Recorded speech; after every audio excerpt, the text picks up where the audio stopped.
کفیل امبر نے جو معافی نامہ پیش کیا ہے واٹس ایپ یا فیس بک کے ذریعے، میں اس کو نہیں مانتا ہوں، میں اس کو نہیں مانتا ہوں، نہ اس کی آئی ڈی بھی وہ نہیں ہے۔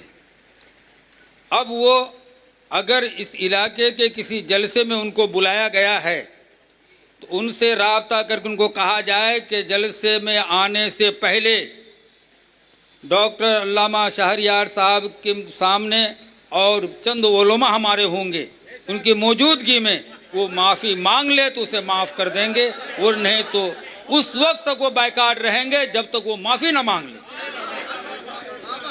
اس وقت تک وہ بائیکاٹ رہیں گے۔ اور آج لمبی دوسری تیسری باتیں کرنا بہتر نہیں ہے۔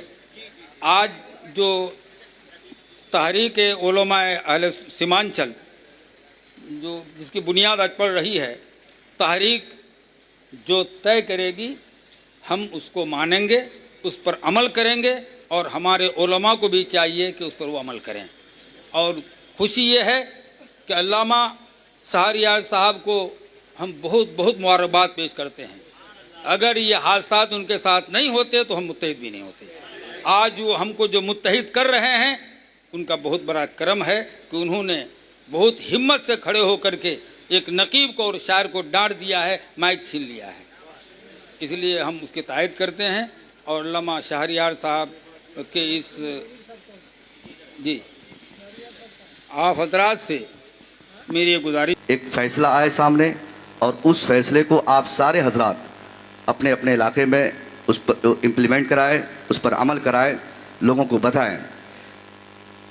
تحریک علماء سیمانچل ایک مرکزی کمیٹی آج یہاں پہ تشکیل پائے گی۔ مرکزی کمیٹی مطلب پورے 4-5 ضلعوں کی ایک مکمل کمیٹی ہوگی۔ اس کمیٹی کی ذمہ داری نگرانی کرنے کی ہوگی، جو ذیلی کمیٹیاں تنظیمیں ہمارے ہر علاقے کی بنے گی، جیسے بہادر گنج علاقے کی کمیٹی ہو گئی، کٹیہار کے مختلف ادوار کی کمیٹیاں ہو گئی، اور اتر دیناجپور کی کمیٹی ہو گئی۔ یہ ساری کمیٹیاں وہاں بھی بن جائیں، وہاں کے علماء کی نگرانی میں کام ہو۔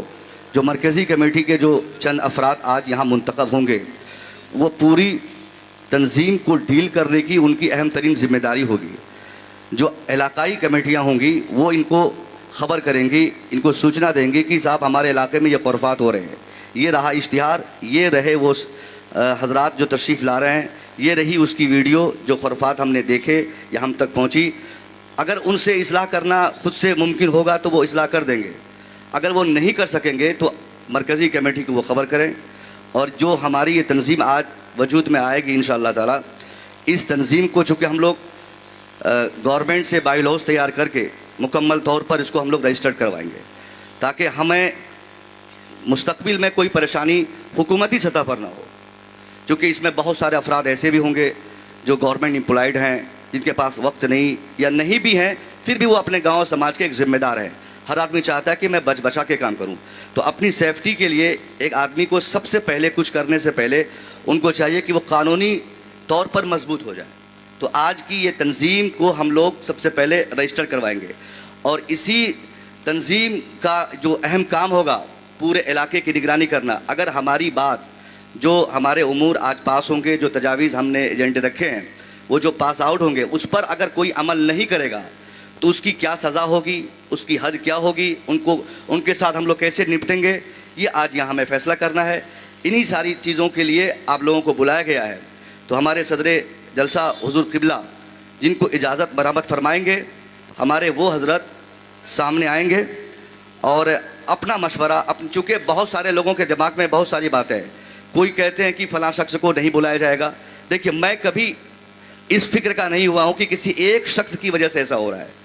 یہ برسوں کی محنت ہے ان لوگوں کی جو نتائج آج ہم دیکھ رہے ہیں، یا برسوں کی ہماری چھوٹ ہے جو آج یہ خرافات ہمارے سامنے ہو رہے ہیں۔ کہیں نہ کہیں ہم نے اپنی نگاہیں بند کی، بحیثیت صدر، بحیثیت سرپرست، بحیثیت خطیب، بحیثیت عالم، ہم نے جانے دیا۔ چھوڑو جانے دو۔ حد یہ ہو گئی کہ اب وہ لوگ ہم پر حاوی ہو گئے جن کو جلسوں میں بیٹھنے تک کی شرعی اجازت نہیں ہے، وہ لوگ آج ہم جیسے عالموں کو اپنا غلام سمجھ بیٹھے۔ یہ کیوں ہوا؟ کیونکہ ایک زمانے میں ہم نے انہیں موٹی رقم دیا، ایک زمانے، السلام علیکم، تشریف لائے حضور، ایک زمانے میں ہم نے انہیں آزاد کیا, ایک زمانے میں ہم نے انہیں یہ کہا کہ صاحب یہ جلسہ آپ ہی کا ہے, آپ کامیاب فرمائیں.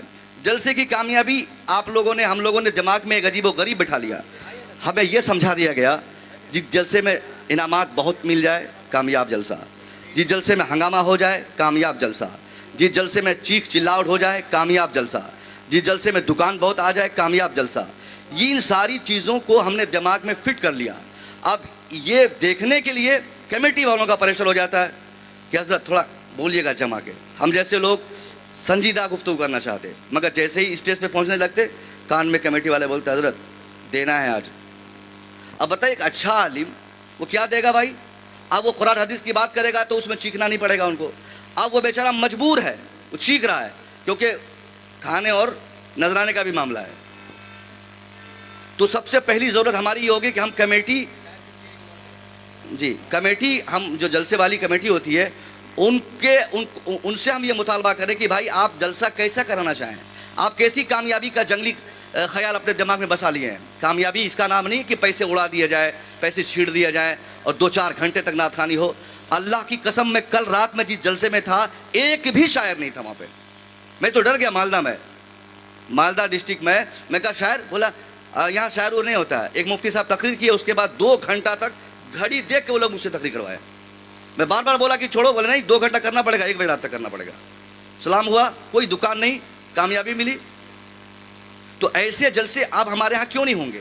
اگر ہم چاہے, جلسے ہم ہی کراتے ہیں نا, جلسے آپ ہی نے کراتے ہیں, ہم سیمانچل کے ہیں. ہم اگر ڈٹ جائیں, ہم اگر سختی کے ساتھ ان کے سامنے آ جائیں تو میں امید کروں گا کہ جلسے والے بدل جائیں گے. وہ جاہل ہم سے نہیں مانے گا, جاہل ہم سے نہیں مانے گا. جاہل ہم سے کہے گا کہ جلسہ کیسے چلانا ہے. جلسہ چلانا یہ علماء کا کام ہے. یہ علماء نے بھی بہت زیادہ آزادی کا تصور لوگوں کے ذہن و دماغ میں دیا ہے, جس کی نتیجے میں آج یہ سارے معاملات ہو رہے ہیں. آپ سخت ہوئیے بھائی, آپ بائیک آؤٹ کر دیجئے. نہیں چاہیے ہمیں ایسے جلسہ جب تفریح قلب کے لیے ہوگا اس سے دین کی تبلیغ نہیں ہو سکتی ہے. آپ مت جائیے جلسے پہ. جب علاقے کے علماء اسٹیج پہ نہیں رہیں گے 5 منٹ میں وہ لوگ ناکام ہو جائیں گے. صرف ہم 500 روپیہ کے چکر میں, 1000 کے چکر میں, 2000 کے چکر میں ہم نے اپنے علاقے کی عزت کو بیچ دیا ہے. کیا دیتا ہے گاؤں والا ہم کو؟ جلسے والے کیا دیتے ہیں؟ پوری رات جلسے میں آپ بیٹھیے, آپ کو صبح یہ کہیں گے کہ حضرت یہ 500 کرایہ بھارا, اور پھر آپ کے اکاؤنٹ میں بھیج دیں گے. وہی کمبخت کسی کو 25,000 دیا ہوا ہے مگر آپ کو 500 روپیہ دے رہا ہے. آپ مت دیجیے 500 روپیہ, چونکہ آپ کا سپورٹ ان کو ملے گا تو وہ 25,000 والے سے وہ خرافات کروائے گا, 25,000 والے سے وہ ڈانس کروائے گا, 25,000 والوں سے وہ بدتمیزیاں کروائے گا, اور سمرتھن اور تعاون آپ کا اس میں شامل رہے گا. اور آپ جانتے ہیں جس غلط اور خرافات میں کسی کا تعاون ہوتا ہے, خرافاتی وہ بھی کہلایا جاتا ہے. اس لیے اللہ کے واسطے ان ساری چیزوں کو ہم سامنے لائیں, کھوج کے لائیں. جو ہمارے ذمہ دار علماء ہیں 2-4 منٹ کے لیے وہ بولیں گے اور وہ ساری چیزیں لکھی جائیں گی. لکھنے کے بعد دستخط بھی ہوگا نام اور موبائل نمبر کے ساتھ, اس کو ہم لوگ پبلش کریں گے.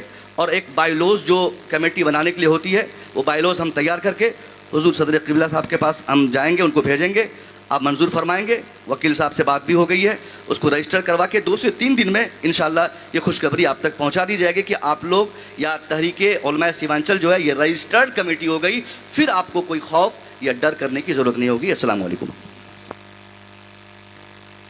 کمیٹی کا نام میں نے سوچا, شاید آپ لوگ کچھ اور سوچے ہوں تو آپ بھی بتا سکتے ہیں, تحریک علماء سیمانچل.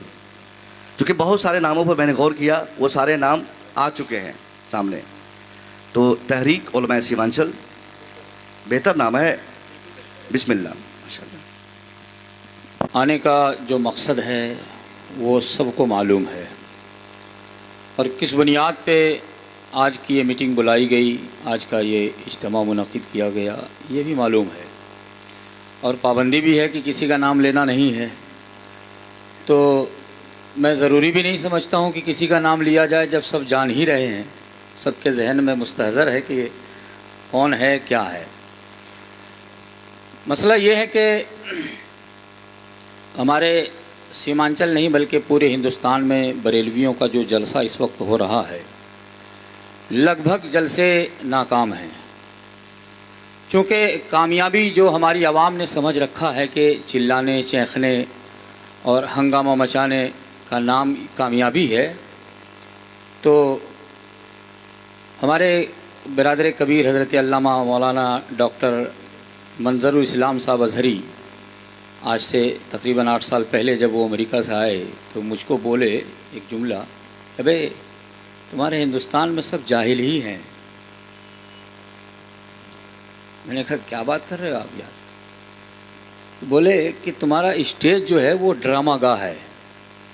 ہم ہندوستان میں جتنے جلسوں کو دیکھتے ہیں، چونکہ اس وقت ہم لوگ زیادہ فیس بک اور یوٹیوب وغیرہ نہیں دیکھتے تھے، نہیں جانتے، تو انہوں نے کہا کہ ہندوستان میں جو بھی ہوتا ہے نا جلسے کے نام پہ وہ ڈرامہ ہوتا ہے۔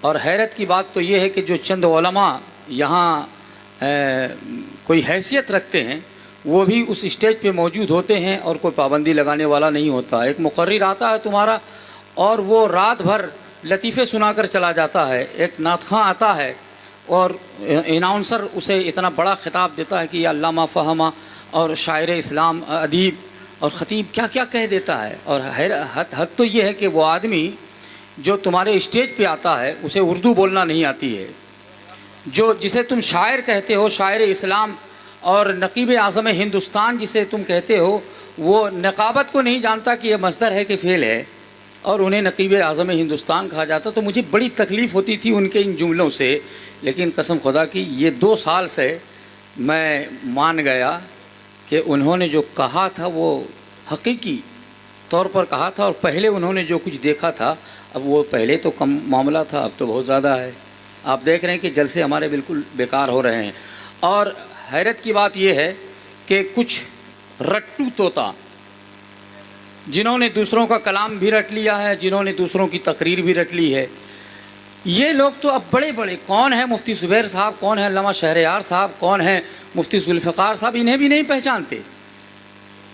میں اپنے یہاں کی ایک بات بتا رہا ہوں، ایک جلسے میں میں نے ایک عالم کو بلایا، رٹو طوطا عالم ہے، وہ آیا اور حضرت علامہ مناظر اہل سنت حضرت علامہ مفتی مطیع الرحمان صاحب قبلہ مدظل النورانی کے آگے بیٹھ گیا، اور جب تقریر کر کے وہ قیام گاہ پہ آیا